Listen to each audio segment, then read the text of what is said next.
Okay. Okay. So,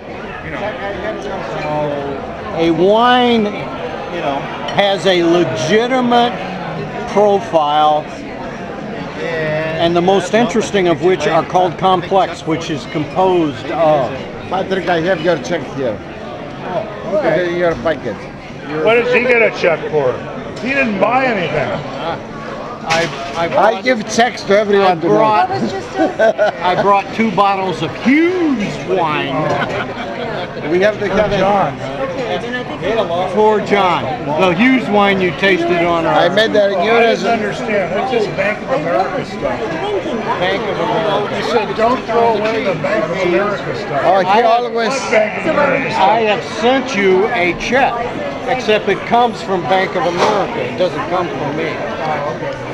And it looks like an anonymous ad from Bank of America. Well, it hasn't shown up yet. It won't show up till the end of the week, probably. Okay, so to return to your wine.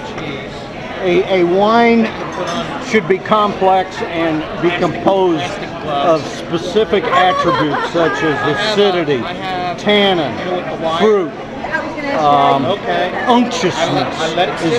Is it heavy? Is it sweet? Slice it. And it should have capability of doing things like Two different containers. pairing with food. I cut up.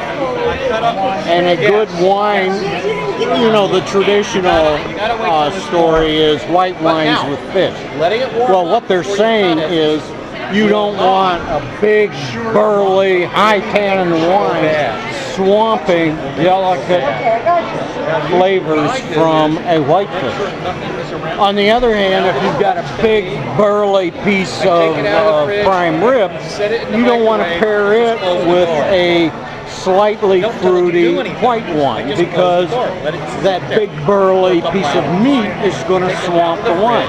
There you want a strong, high-tannic, burly wine that can hold up. You need to explain what to do with this wine. Take a sip. They don't know. Take a sip and establish what the wine is by itself. Then put the chocolate in and take another sip and notice what happens with chocolate in your mouth and the port wine in your mouth. I get 5 slices.